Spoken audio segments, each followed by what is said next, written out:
Depois que você se torna pai pela primeira vez, você acha que já sabe o que é amar. Mas a verdade é, o amor encontra sempre uma forma de crescer. Quando Noah nasceu, minha vida mudou completamente. Era tudo novo. Responsabilidades, medos, aprendizados, cuidar de um bebê. Particularmente para mim foi um desafio muito grande, porque eu mal pegava os nenéns dos meus amigos recém-nascidos. Os únicos bebês que eu havia pego até então eram os meus sobrinhos e o Gabriel, filho de um grande casal de amigo nosso. Até então eu não pegava mais nenéns, porque eu achava eles muito molinhos ali. E eu tinha muito medo, eu tinha muito receio. Mas a vida também foi desafiadora, mas foi muita alegria, foi muita risada, foi muitas experiências novas. Acompanhar cada papinha, cada experiência, cada troca de fralda caótica na madrugada, cada noite sem dormir, para mim estava sendo uma experiência incrível. Maravilhoso, eu não consigo nem descrever. Estava me identificando muito ser pai. E aos poucos a gente foi criando a nossa característica como família, estabelecendo as nossas rotinas, criando a nossa forma de ser, as nossas características, nossas brincadeiras, nossa forma de se comunicar, né? A gente foi criando a nossa intimidade. Eu muito próximo do neném, porque estava em casa trabalhando, então no almoço conseguia ficar com ele. Quando parava de trabalhar, logo já ficava com ele. Então foi uma experiência muito rica para mim. E a vontade foi aumentando para a gente poder fazer mais. A gente queria aumentar a família, queria mais bagunça, mais risada, mais confusão, né? Já pensando como seria a escola, os dois na escola, como seriam os passeios em família, como seriam as idas aos estádios de futebol. Eu sou apaixonado pelo Esporte Clube Corinthians Paulista, então eu tinha um sonho, né, de quando ter filhos, levar ao estádio. Então imagina levar os 2 filhos. Nossa, a gente assistia as corridas juntos aos domingos, assim como eu fazia com meu pai, assistia Fórmula 1.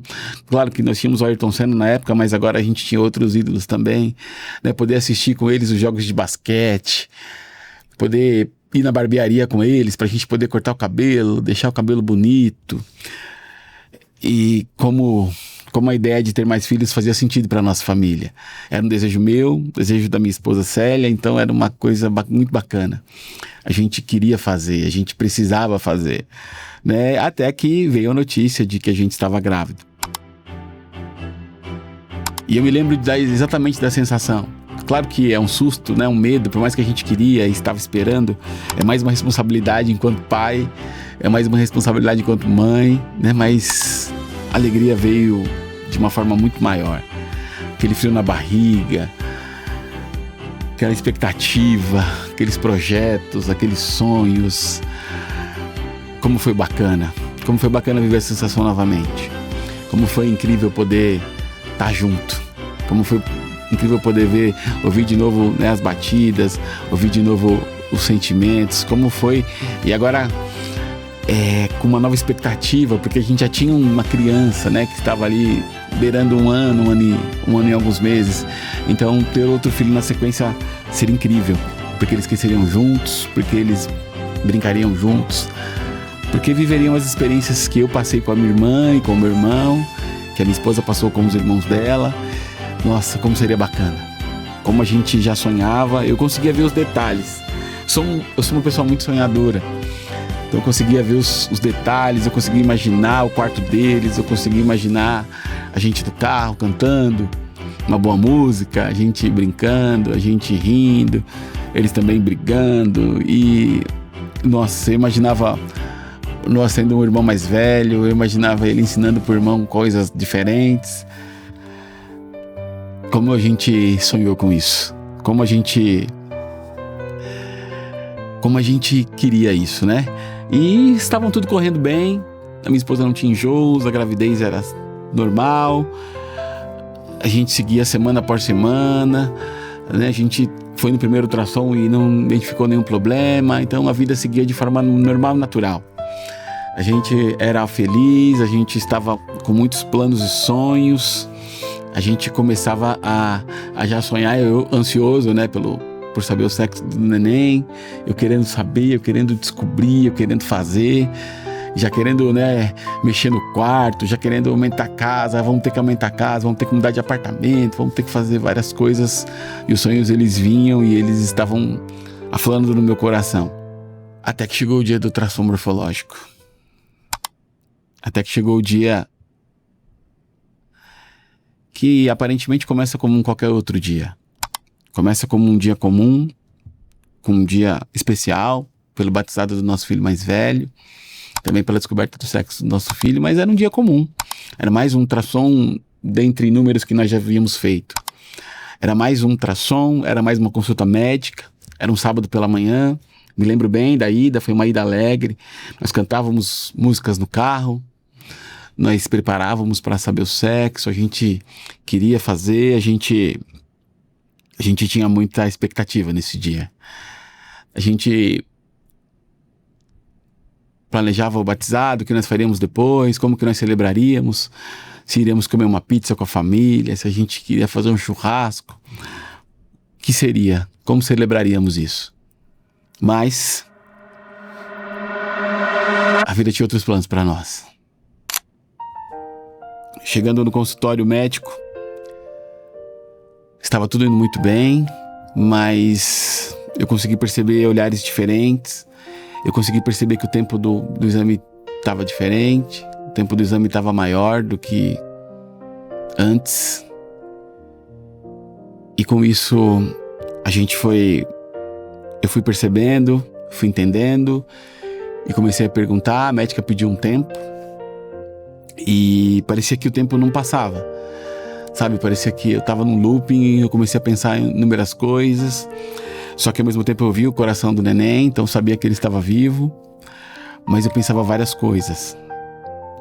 Eu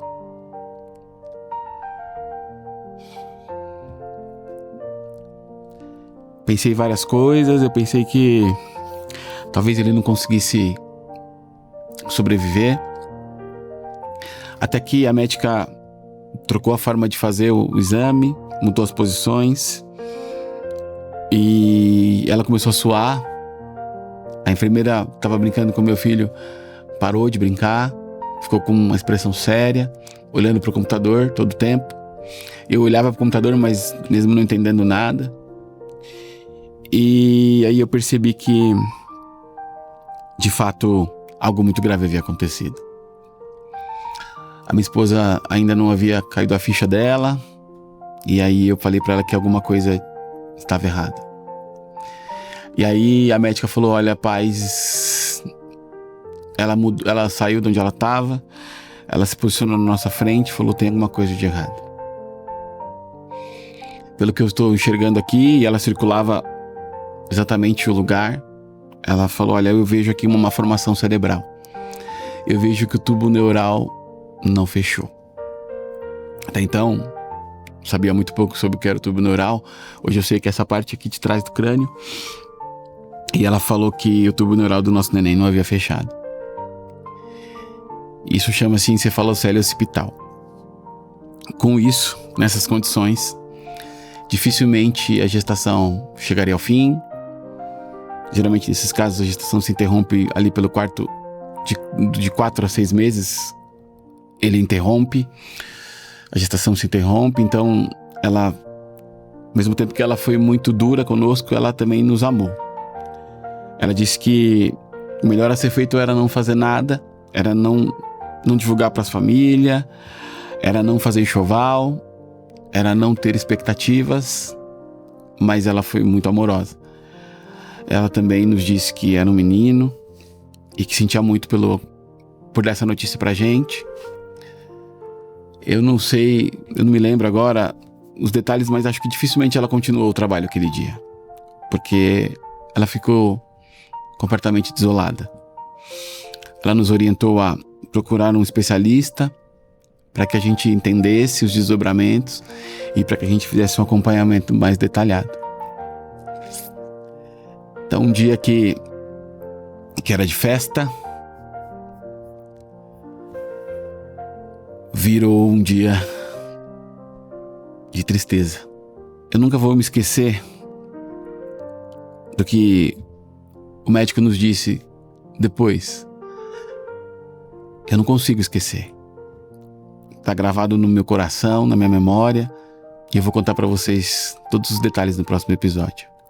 Espero que esse vídeo tenha te trago uma reflexão bacana sobre a vida. Obrigado. Até o próximo episódio.